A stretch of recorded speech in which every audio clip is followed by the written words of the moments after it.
Welcome back to Barnyard Wargaming. My name is Jack, and today I'm going to give a tactica on using striking scorpions in Warhammer 40,000. In this video I plan to give an overall history on striking scorpions, their war gear, Exarch abilities, traits, charging distances, HQ abilities, stratagem, psychic powers, and overall strats at the end for you to use. So without further ado, let's strap in and look at how to use striking scorpions in Warhammer 40,000.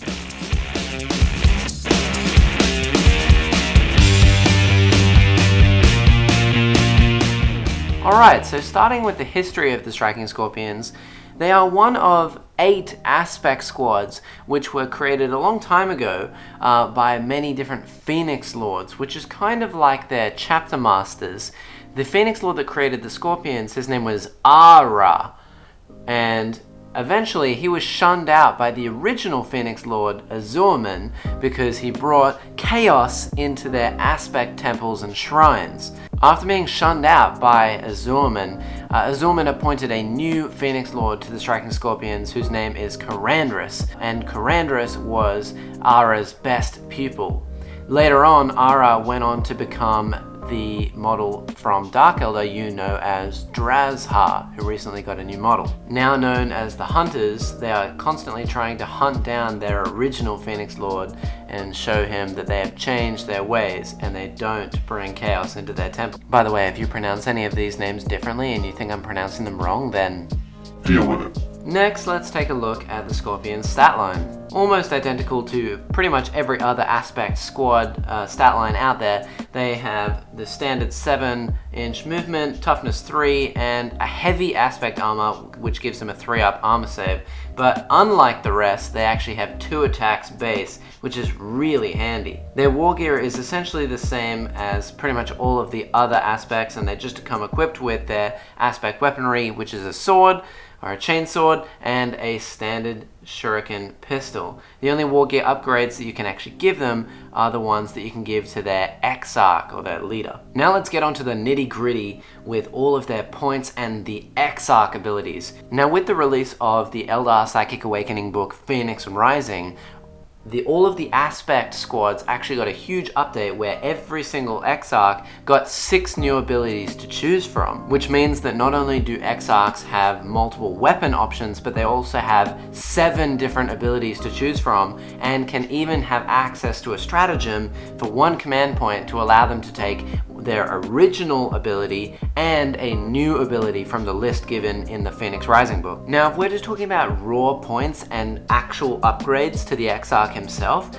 the Exarch can have 3 choices. Either he can have the basic Scorpion chainsword and pistol, which I honestly recommend you never do, or you can give him a Scorpion's claw and a Scorpion chainsword, or you can give him a biting blade. Now a biting blade gives you +2 strength, -1 AP, 2 damage flat, whereas a claw gives you ×2 strength, -3 AP, D3 damage, and on top of that you can rub it in an orc player's face because it's not -1 to hit, unlike a power claw.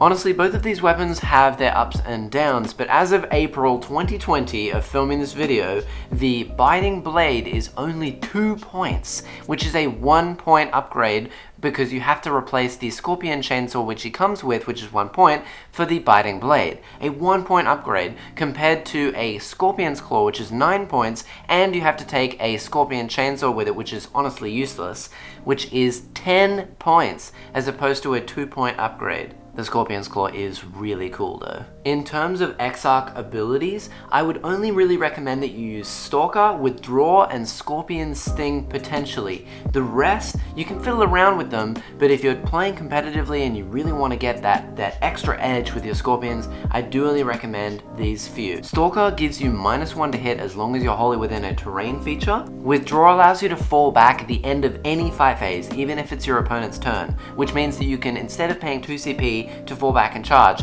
do it for free, which is really handy. And Scorpion Sting adds 1 to the rolls made for your Mandy Blaster ability when you make it into combat, which is when you make it into combat with another enemy infantry unit, you can roll a dice for each model in your unit, and for every 6 it does a mortal wound. This is now on 5s, which is great for units of 10.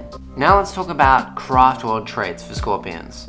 While Samhan can be useful for reroll charges, and Biel-Tan actually has a really good strat I'll talk about at the end, I would almost exclusively take two of the new traits from the Phoenix Rising Psychic Awakening book, which are Headstrong and Hunters of Ancient Relics. Hunters of Ancient Relics actually gives you an extra attack to the entire unit as long as one of your models is within 3 inches of an objective, which is really easy to do. Especially if you're coming out of Deep Strike, because if you make it into combat, you can string out one model which has his base within 3 inches of an objective, which gives you an extra inch for their 25mm bases. Then 2 inches in between that model, 1 inch for an extra base, 1 inch in between another model, and 1 inch of an extra model's base who is within 1 inch of the enemy. That 7-inch gap combined with the 3 inches that you can be away from the center of an objective means that with only sacrificing one of your model's attacks, you can get your entire unit to attack one additional time, 10 inches away from the center of an objective, which is massive,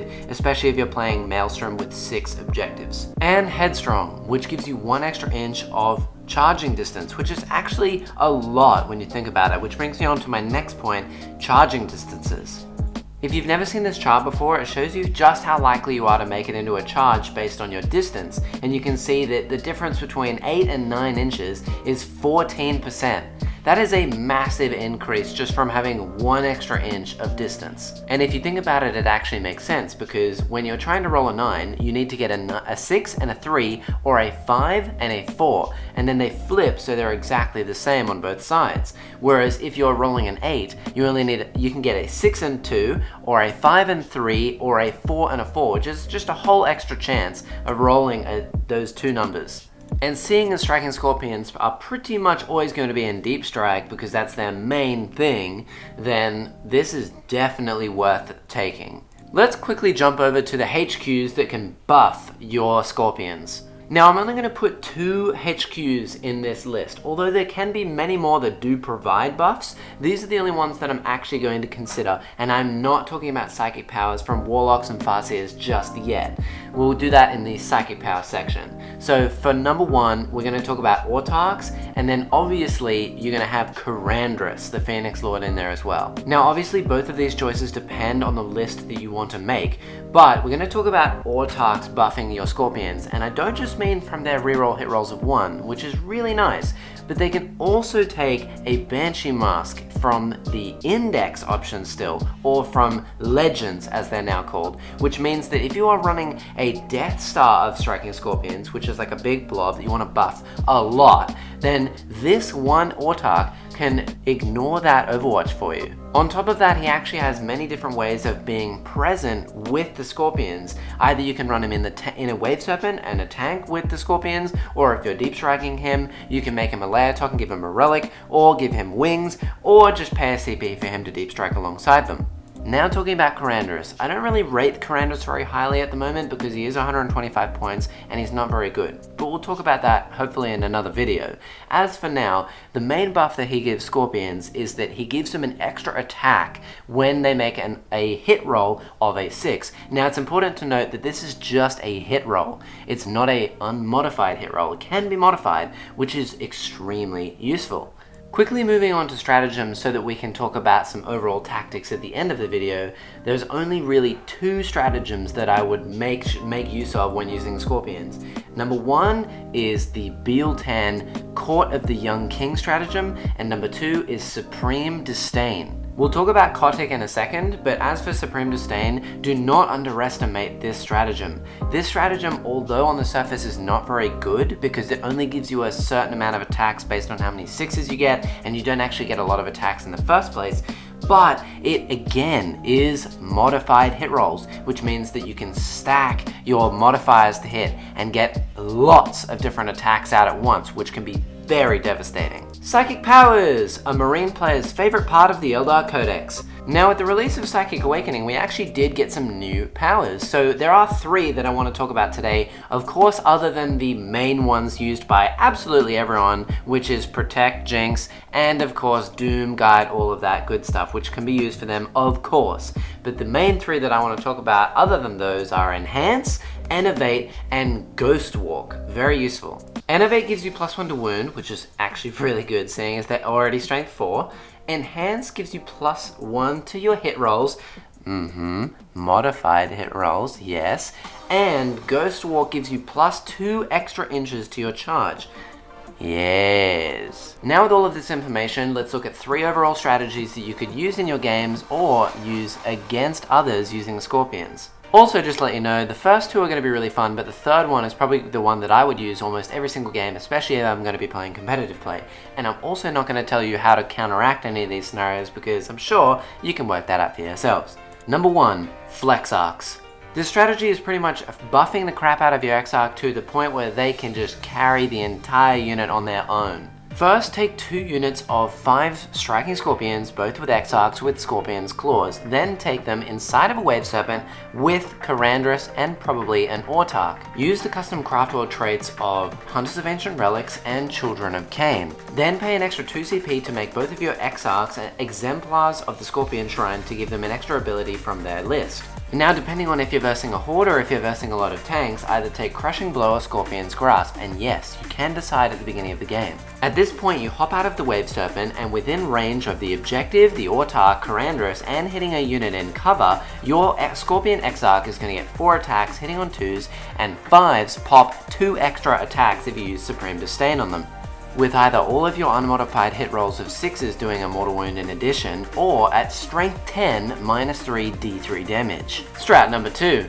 the Biel-Tan Bomb. Now if you play Eldar, you know that there's a reason why Biel-Tan is the only craft world that's currently been destroyed in the lore. For this strategy to work, you're going to need Karandras, a 10-man unit of Striking Scorpions, a Warlock, and a Farseer. You're going to deep strike your 10 Striking Scorpions with Karandras, and on turn 2, when you bring them down, you're going to buff the hell out of them with as many things as possible. Ghost Walk from the Farseer, Enhance from the Warlock, Doom from the Farseer, and the Court of the Young King stratagem from Biel-Tan, along with Supreme Disdain, all within 6 inches of Karandras. Now, if you're lucky enough to hit a unit that is in cover, then you are going to get an additional +1 to hit, which means that your 9 Scorpions, aside from your Scorpion Exarch, are going to get 27 attacks, hitting on 2s, rerolling 1s, and 4s generate an additional 2 attacks. Along with the Exarch, who is going to get 4 attacks base, and is getting an extra 3 attacks on rolls of 4+ from his ability. Every single one of these hits is going to be re-rolling all of its wounds as well. Let's just say that combined with Jinx, this is enough to kill Mortarion with a unit that's 100 points. And now for the last strat, which I probably would recommend the most, the Stalking 30. For this one, you're going to need 30 Striking Scorpions, 3 units of 10 with Exarchs with Biting Blades with the Stalker ability in their own detachment with an Autarch, and Karandras in another detachment. You use the custom craft world attributes of Headstrong and Hunters of Ancient Relics, and on turn 2 you deep strike as many Scorpions as you can, 9 inches away from the enemy, wholly within terrain. At this point, if you make your charge, fantastic. But if you don't, you're going to be sitting in a piece of terrain, which means you get 2+ armor and -1 to hit. This is fantastic for board control because it essentially means that people have to come and fight you, which means that if they do, they're most likely going to waste their time or they're going to lose. This is so good for board control with a detachment that is worth less than 400 points, especially when playing Maelstrom of War or ICT. And that is all for my strategies. If you like these kinds of videos and you're new to this channel, then consider supporting me down in the links below. You know what to do. And one last thing, if you're a fan of Corsairs, which are from Forge World, basically Eldar Space Pirates, I actually made my own book for these, and you can check it out in the link below for free. It contains everything that you would ever want from a codex, like stratagems, warlord traits, normal traits, relics, etc. Use it, take it for free, and play it against your friends and give me some feedback. You can respond via Twitter, Facebook, Instagram, all of the links below, and tell me what you think. Also, let me know what unit you'd like to see me review next. Otherwise, that'll be it for me for this video, and I will see you all in the next one. My name has been Jack, this is Binary Wargaming, peace.